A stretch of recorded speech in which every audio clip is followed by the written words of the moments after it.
play and join in the festivities. Come to you every day, 2 p.m., 6 days a week, Mountain Standard Time. We are your daily reprieve from all the anger, anxiety, weirdness, and hoopla in the world today.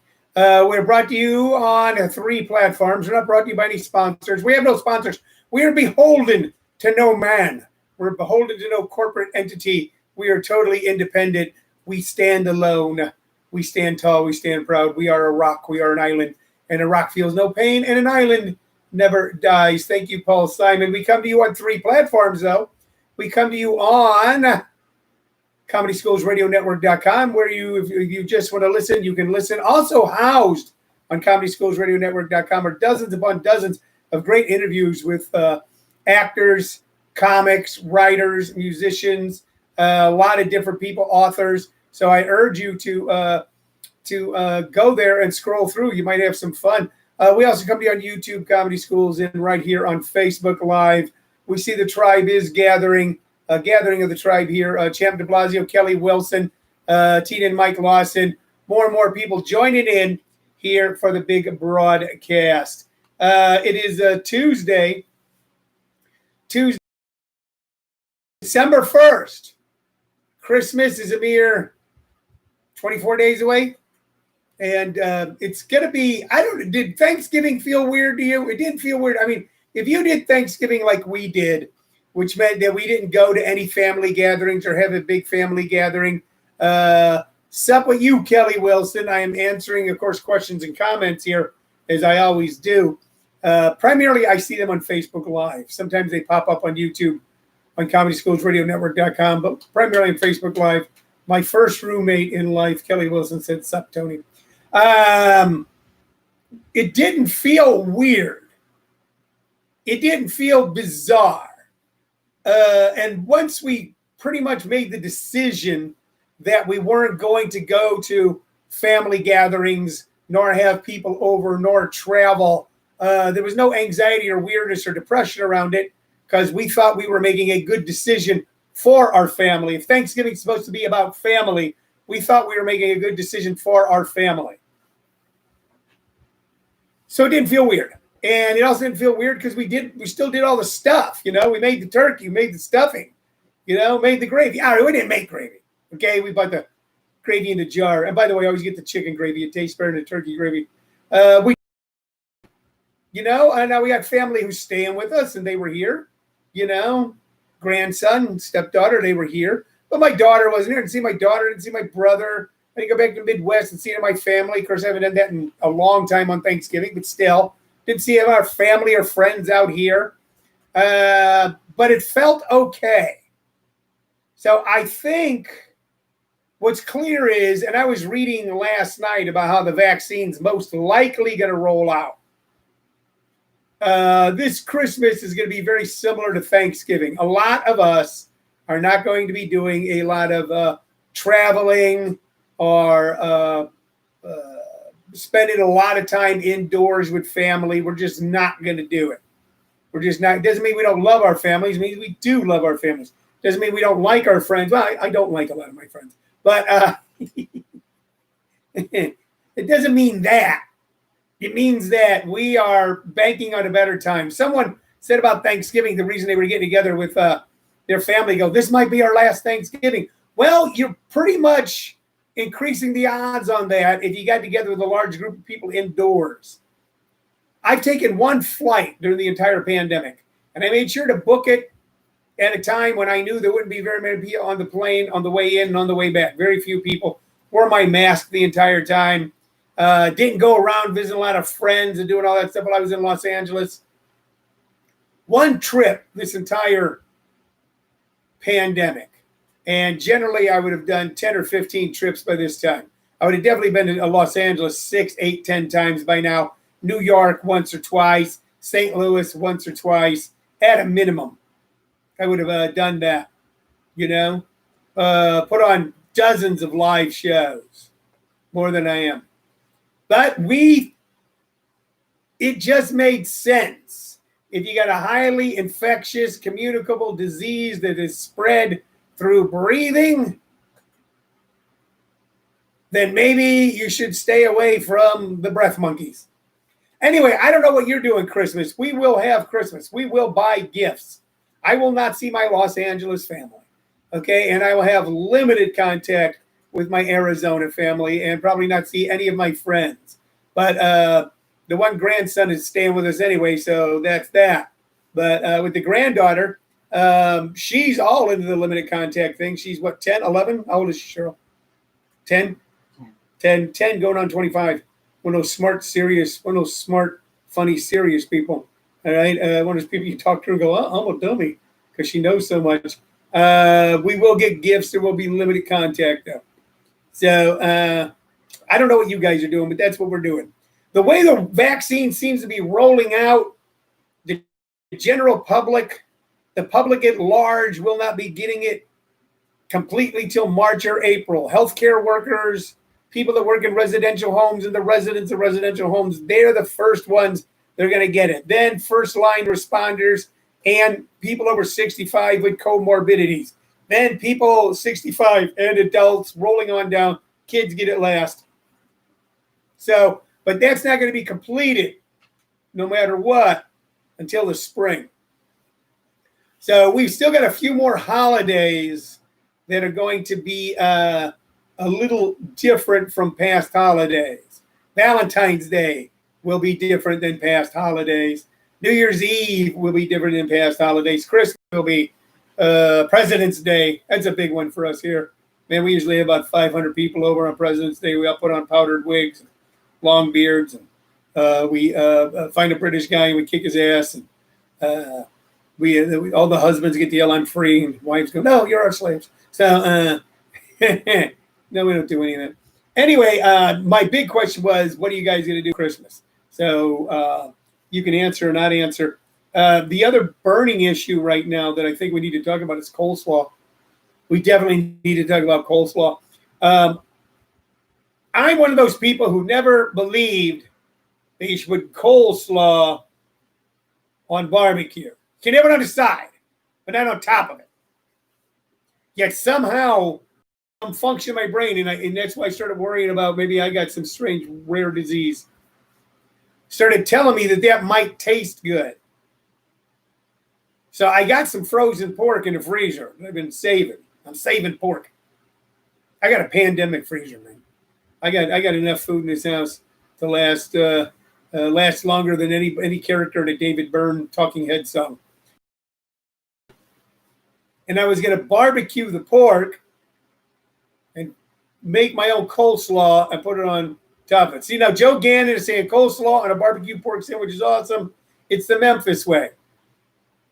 Yeah, I saw you misspelled the Coleshaw. See, and that's it, Joe. People have been saying that for years, and I think that is a heresy. Do you put anything on barbecue? You know? I mean, real barbecue is based on smoke. Okay, maybe some spice, maybe some seasonings. I use rub now. I create my own seasoning by mixing seasonings. I create my own barbecue sauce. You know, I do all that, but it's really about getting the right cut and cooking it properly. And when you put a bunch of junk on it, to me, that's amateur. It's amateur. However, I was getting this taste. So I made my own coleslaw for Thanksgiving. I didn't put it on the barbecue yet. I haven't done that. Can't bring myself to do it. But I want to know if I can make my own coleslaw, and I did. And I didn't get the coleslaw mix in the bag. I got my own cabbage, my own radishes, my own carrots. That might have been it. I didn't put any onions in it because Shirley doesn't like raw onions. I enjoy a nice raw onion in a salad. But let's see. Look what we got here. Solomon Diaz, by the way, totally disagrees here on Facebook Live with Joe Gannon and said, don't even mix them. I've lived that way my whole life, Solomon, 65 years. It was just getting in my head that I might try it. I mean, it's sort of pandemic. No one's coming over. Nobody can see me. I can deny it, but I try it. It's not like I'm putting on a dress and running around someplace. Anyway, I made my own coleslaw. Okay? And I made it wet. Wet coleslaw. That's what I made. Wet. So what does it mean? I used mayonnaise, some was it pepper? If I forget, and vinegar. Mainly mayonnaise and vinegar, well, with some spice and some seasoning. And when I was a kid, I fucking hated that. I hated wet coleslaw. My mother made a dry coleslaw that I thought was just heavenly. But for some reason, you understand, I don't know what's going on with me anymore. I don't know. Maybe I'm getting dementia. All of a sudden, I'm thinking I should put coleslaw on my barbecue pork, not on my steak. Coleslaw on top of steak, would you? Put coleslaw on top of my barbecued pork, and then I should eat wet coleslaw.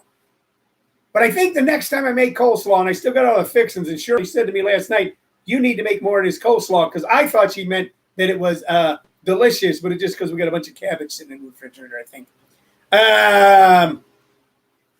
I think I'm going to make a drier coleslaw, not using the mayonnaise. But tell me what you think about this, Sullivan or Joe. I'm going to put some bacon bits in it. Sullivan Diaz says, when I put coleslaw on the barbecue, that's sacrilege. See, that's where I'm at. That's where I'm at. But you know what? I'm old enough and mature enough and wise enough. And Champ, if you're still here, and I know that you're a pizza expert, so I'm asking you something totally outside of your field of expertise, sir. By the way, if you ever become friends with Champ de Blasio, and you can see his name popping along here in the comments, he does great pizza reviews over in, he is a East Coast guy who currently resides in West Virginia. That we can change. A man can change. A man can go from dry coleslaw to wet coleslaw. And a man can go from not putting coleslaw to putting coleslaw on his barbecue. And it's going to be okay. It's going to be okay. Or is the pandemic messing with my mind? Has the inability to interact with other human beings at the same level I used to turning my brain inside out on me and making me paranoid? Champ, you're here. I don't know how you feel about this whole coleslaw and pork thing. I don't know how you feel about dry coleslaw or wet coleslaw. Joe Gannon says, does Champ do reviews of mountain oysters now? No, he doesn't. First off, mountain oysters don't come from West Virginia. Okay, they don't. That's more of a Colorado thing. Colorado Rocky Mountain oysters.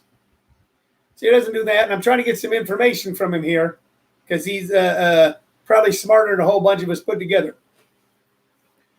That's what I'm doing moving forward in the next couple of days. I got a message yesterday from Gary Gallagher. Gary Gallagher is another guy who I greatly admire and respect, who I knew him in high school, and he was like one of those brilliant guys in high school. And he actually came out and saw one of my shows a while back because he was taking race car lessons. He's done well in life, and good for him. And what do they got out here? The DeBont car racing, whatever. Okay, and we were talking about Bakelite radios, and he was saying, I'm sorry I bombed into your broadcast yesterday, but I had a few minutes to burn. I thought it would be fun to listen. Bakelite is made from phenol formaldehyde, which is a very stable celluloid material, but a poor filter for UV rays and its impacts. If you look up, it's defined as a synthetic plastic, whatever the hell that means. And that's why yesterday, when we were talking about Bakelite, I called it a plastic, and Gary said it's a celluloid. But I'm able to stick with my original scholarship on it. Had come across that it was a plastic, and that the original Bakelite is a poor filter for UV rays and its impacts. But they've been able to overcome that because of today's plastics. What they've been able to do. All right, here we're getting some information here. Kirk Nermy, legendary Arizona attorney. He was what was that girl's name? Jodi Arias. He was involved in the Jodi Arias trial. Kirk Nermy says, and he's done a one-man show about it, salty pizza and wet slaw now available at JP's. Patooey! Come on, Kirk, we're trying to at JP's. Champ de Blasio says, my wife's the barbecue person in our family, our kids, also me. I got to have tomato sauce on it. You're on me. Forget about it.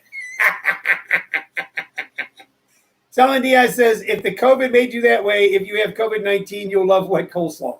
Son of a gun. Is that now one of the ways that we know that we have the COVID? Is also we have a craving for wet coleslaw? I don't know. I hope no one sees this thing. We're giving misinformation. We're not saying that it is. We're just asking the question. So I don't put any salt in my coleslaw. I'll tell you that right now, Kirk Nermy. I don't put salt in my coleslaw. I don't put salt on my pizza. Champ, I don't know your thoughts on that. We have a friend of ours. He's actually a business partner of mine, Jim Perry. Jim Perry over at JP's Comedy Club, jpscomedyclub.com, 860 East Warner Road, Gilbert, Arizona. If you're in the greater Gilbert area, come and check it out. There's always fun shows there. This Thursday, Friday, Saturday. It's a local comic and also national headliner, Manny Hernandez, with a host of guest spots designed to tickle your fancy. Designed to tickle your fancy. You want to check that out. Jim Perry, before I became business partners with him, I did not know that he put salt on his pizza. And there's a couple things that need to be revealed in life. I don't know how you guys feel about this, but I've always, when I lived in LA and I was single, I wanted to get a law passed. I think I wrote to the legislature saying that any woman that you're thinking about seriously getting involved with in Los Angeles in the 2000s, if you're thinking about moving in with her, getting engaged, or getting married, has to reveal if she ever slept with Pauly Shore. Because you don't want to find that out after you got married. You don't want to just watching, some Pauly Shore movie and all giggling and go, what are you laughing at? It's terrible. So, it's just Pauly. Oh, my God. I don't know if I can live with that. But I think Jim Perry should let me know that he's still. Anyway, we got great shows this weekend. I'll be there tonight with my advanced stand-up comedy workshop. If you ever thought about doing stand-up comedy, you should go to comedyschools.com. Check out our website. Call me, Tony Vicich. I'll talk to you about it. I'm offering a free 20-minute one-on-one with anybody who signs up this coming session, December 21st, 22nd, for our intro stand-up comedy workshops. Free 20-minute one-on-one. So check all that out. Let's see. I got some more things here. If the COVID, Solomon Diaz says, that he's saying yes. Loving wet coleslaw. Is it Solomon Diaz? Is it loving wet coleslaw or loving wet coleslaw and put it on your barbecue? Is that a sign of COVID? Joe Gannon says, if you have COVID, and I think on this show we want to refer to it as the COVID. If you have the COVID, the only thing you could taste, barbecue pork with coleslaw and mountain oysters. Man, you're making me hungry. Yeah, dog. That sounds tasty. All right, I wanted to have a coleslaw show today. That's what I wanted to do. Shall we get to the music? Let's do that. I've done the commercial. I've done the advertising. Joe Gannon says, "Hey, 20 minutes with Tony is worth the private admission. Do it, folks." Thank you, sir. Thank you for saying that. Solomon Diaz says, "Oh God." I don't know if you're giving me a new title here, Solomon. I have no idea. I haven't watched the news a lot today. I just think that what we're seeing right now with the weaker and weaker punches of the Trump administration trying to fight this election, they were always weak, have been, it's just sad now. It's just sad. I mean, what a way to go out. What a way to go out. What was it? A guy named Joe DeGeneva, who's a lawyer for Trump and has always been a conspiracy theory guy, talking about Trump's head of cybersecurity, who said, look, there's been no problems. So, of course, Trump fired him, saying the guy should be drawn and quartered and shot. That's who these people are. Even if they do some good things, Joe DeGeneva has never done any good things. But if this administration did some good things, it's that people like Joe DeGeneva are even remotely involved with this administration, is that tiny speck of infection that can bring larger bodies down. And you can't have people like that anywhere near 1600 Pennsylvania Avenue. So a lawyer for Trump said that his former cybersecurity expert, you see if it's easy, should be quartered or taken out and shot. I'm getting more and more, we're going into Pulp Fiction. More and more, we're like Ving Rhames going, I'm going to get medieval on your ass. So that's all I got news-wise. But let's get to the music. Here's what we're going to talk about today. I've been talking about a lot of rhythm and blues, a lot of soul music. a lot of blues, a lot of great women singers. Going back to stuff that I listened to when I was a kid that'll endure for me forever. This is the first album by the band Steppenwolf. Steppenwolf, of course, named after a novel by Hermann Hesse, consisted of 5 players. The main one, Craig Jacobson says, I like the hat. Also referring to Joe DeGeneva. Champ Blige say he is a douchebag, and so is his wife. Men of the function of DC, 2 douchebags. I've always agreed, but it's glad to know someone met them in person. Here we go. There's some 60s boys. Steppenwolf, formed in Los Angeles. They recorded on the Dunhill label. Their lead singer, John Kay, was legally blind at one time working in a sheltered workshop, a place where blind people could actually work doing light manufacturing. Went on to become one of the most iconic, but now almost forgotten bands of the 60s. So you could not get away from songs like Magic Carpet Ride and Born to Be Wild in the 60s. Matter of fact, Born to Be Wild was one of those songs that exploded off the radio with a sound like you never heard before. But you know what was interesting? Like a lot of different songs, like the song Like a Rolling Stone, where Born to Be Wild and Like a Rolling Stone really were similar, as they both start out with an ass-kicking rim shot on the snare drum. Bah! So that just kind of pops you awake before the song even begins. And so did Born to Be Wild. Born to Be Wild became a song no one could get away from. It was a song that a lot of people live by. It's now become an anachronistic song. It became in a sense the unofficial theme song for 1% motorcycle riders. I don't want to piss those guys off, but it became that, and it then became identified as music for them in future generations. Joe Gannon says, sounds like a Quinn Martin show of the 70s, Born to Be Wild. That's pretty funny. I like that. Barnaby was a good show with Buddy Epson.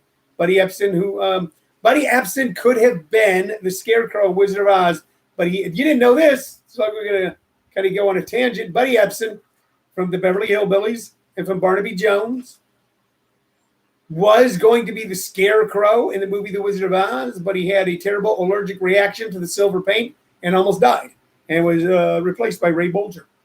So it's funny how the worm turns. Fame and fortune, it rests on a dime. Let's see. Abhinav Goyal says, that's an interesting logo on your hat for the Arizona Cardinals. It's a good to see you support local. This is not. This is, no one would guess unless I tell them. I don't wear it this often. This is the Peoria Redbirds, who at one time, I don't know if they still are, were a AAA or AA minor league baseball team that were part of the St. Louis Cardinals farm system out of Peoria, Illinois. So there, smoke that in your pipe and stick it. Born to Be Wild was a hot song, man, and it was one of those songs that redefined music in the 60s. It was one of those songs that pushed people pretty much away from pop music and in the world of rock. And then with 2 other hits, with Magic Carpet Ride, with its incredible opening, and Rock Me Baby from the movie Candy, they really cemented their place in the pantheon of rock. Now, oddly enough, when you get into classic rock music, they are not played as often as Led Zeppelin or The Doors or AC/DC or any of those songs. Their music kind of defied description. It was totally unique.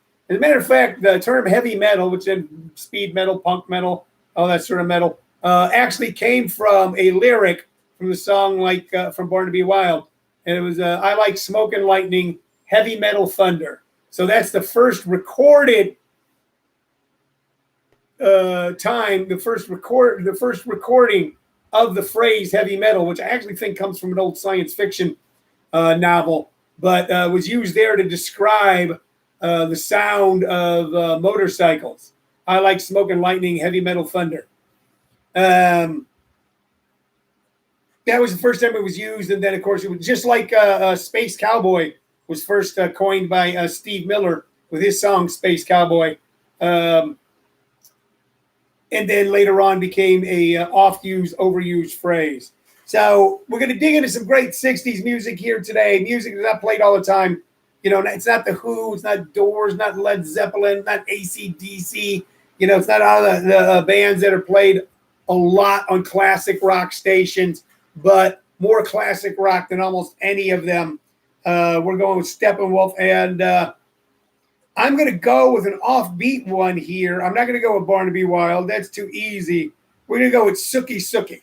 Sookie, Sookie, Sookie. So it's only 3 minutes and 9 seconds long, okay? It's a hot, nasty little jam, all right? It'll give you a little taste of Steppenwolf, and maybe it'll get you to go back, listen to Magic Carpet Ride, listen to Barnaby Wild, and learn to appreciate them.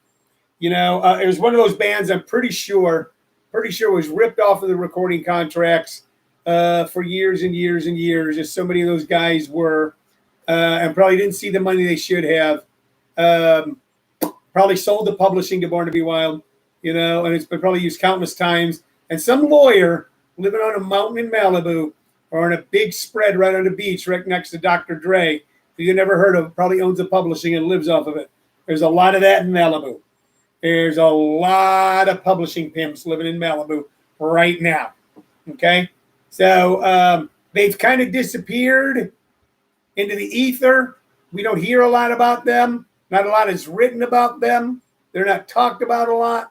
But one of the greatest bands of the late 60s, Steppenwolf, and we're featuring their song today, Sookie Sookie.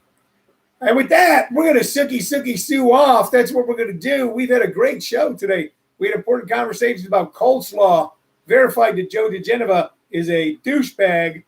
Had a lot of great conversations with friends here. And we're going to be back with more of this stuff tomorrow, when we once again become your daily reprieve from all the anger, anxiety, weirdness, and hoopla in the world today on Living on a Thin Line. My name is Tony Vicich. Bye-bye.